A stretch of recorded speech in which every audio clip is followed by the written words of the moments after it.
So, again, banggitin ko kanina, no? Sabi ko, meron tayong iba't ibang klase mga produkto, food supplement, beverages, personal and skincare products. So, medyo papakita ko lang sa inyo. Hindi ko na masyado i-discuss para hindi masyado humaba yung video. Anyway, pwede nyo na po itong pag-aralan sa website, online. Okay? So, check na lang din po natin. So, ito po yung mga products natin, food supplements. So, mapapansin ninyo, halos lahat may tinatawag na FR number. Ito ay sa mga baba.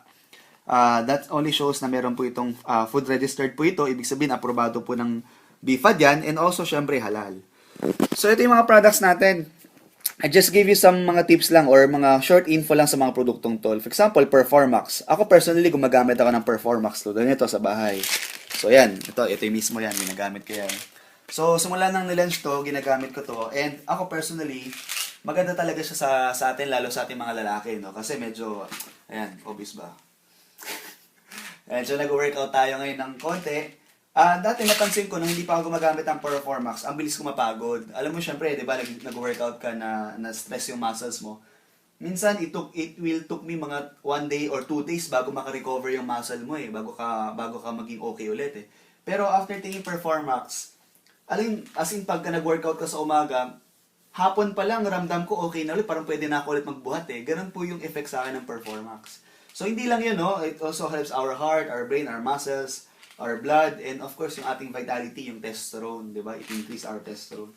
Next, meron tayong Prime with some multivitamins. Of course, meron din tayo yan. So, ako, iniinom ko rin yan. Ayan po, konti na lang. So, multivitamins to, kailangan natin sa araw-araw. Meron tayong Spirulina. Spirulina, naubusan lang ako ngayon, kanina lang.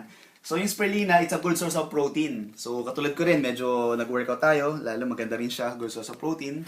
Sa mga tao nagda-diet, pwede rin yan. Kasi kompleto na yun ang mga sustansya sa kailangan ng katawan natin. It's a very, very healthy food, healthy food supplements. Next, meron tayong glutathione. Naalala ko nung nag-start ako sa Real, o una kong pakinig ng Real, akala ko dati ang gluta para lang sa mga babaeng maarte yan, di ba? Kasi mukha puti. Pero syempre hindi pala, mali pala yung konsepto natin. Ang gluta ay actually maganda sa katawan. Ito yung akin, uminom din po ko yan, 2 capsules a day. Kasi una-una, antioxidant po siya. Maganda po siya for prevention ng free radicals na nagkakos ng cancer. Tapos, immune system booster, papalakas ang resistensya. Detoxifier, nilalabas yung mga toxins sa katawan. So, meron tayong iba't ibang klaseng gluta. So, ako ginagamit ko for 6-2. At saka yung pinkish glow. So, yan, naubusan din ako. So, ininom ko rin yan. Meron din tayong vitamin C. Meron din ako dito. Yan, ininom ko po ito lahat eh.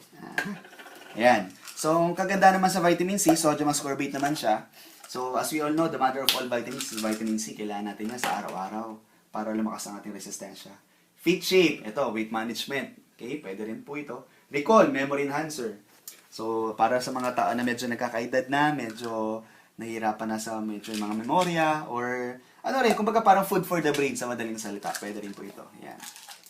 Meron tayong grapeseed. Ayan, as I told you earlier, yung father ko na-stroke before, kaya medyo as early as now, pinapangalagaan ko na talaga yung katawan ko. So, uminom din ako nito. Usually, tinitake ko to sa gabi.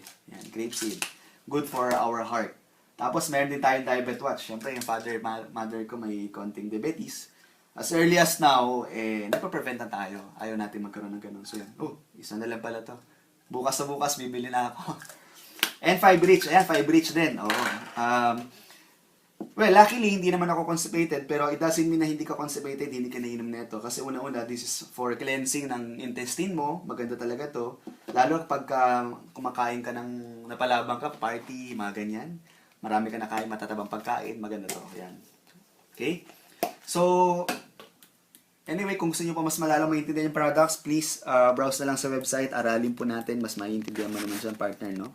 So, hindi naman actually natin kailangan paliwanag lahat eh. So, pwede naman nilang aralin na kagad sa website or sa brochure. Okay, so basically, bigyan natin sila lang short info lang para hindi yung humaba yung presentation. Next, meron tayong beverage drink. Meron tayong choco drink. So, ako personally, mahilig ako sa chocolate. Corn beverage. Okay, maganda siya. Meron siya L-carnitine. Meron tayong coffee, 18-1 coffee. Meron din tayong recharge, so yung juice drink. So, yung recharge, maganda po ito. Kasi una-una, meron tong kasamang 7 powerful antioxidant. So, iba't ibang mga prutas o iba't ibang mga berries. Yan, mangosteen, cranberry, silimarin, barley, blueberry, pomegranate, and goji berry. All in one juice drink. Okay? So, next meron din tayo mga cosmetics. So, yung mga products natin na to, ito yung sa skincare natin at saka sa personal care. So, unang-una, meron tayong mga sabon, katulad ng anti-aging soap, or Gluto soap, Kojic soap. So, depende rin sa, dapat tinuturuan natin yung ating mga prospect, no, yung mga clients natin, no, paano tamang gamit ng mga product na to. So, let's say yung anti-aging. Alam niyo po ba na at the age of 25 years old, at least, dapat everything slow down eh. So, pwede na tayong gumagamit yan. Ako, as early as now, 27 na po ako, hindi na lang halata, di ba? Eh, gumagamit ako niyan. Okay, meron tayong Gluto soap. Let's say medyo marami kang mga pimple marks o hindi pantay yung skin tone mo, pwede mong gamitin yan. For those people naman medyo maraming pimples, tigyawat, or mga dead skin, pwedeng Kojic soap. Toner, ito, pang tighten ng pores, skin whitener, lightening cream, line corrector cream, lotion, napakaganda ng lotion natin, lipstick. Of course, di po ako gumagamit yan. Pero may points, baka pwede na rin natin. And syempre, yung pinakagustong gusto kong produkto yung Lofolant. Ayan, meron tayong Dio, blemish gel, meron tayong BB cream, meron tayong facial foam, at saka Rejuve. Ayan. Alright. So ngayon, syempre na-discuss na natin ngayon yung product. Ang next question dyan, ang tanong, paano naman tayo magiging distributor? So dito, sabi dito, para daw tayo maging distributor, ay una-una, attend ka ng presentation. O ito, papakita natin sa kanila yung presentation.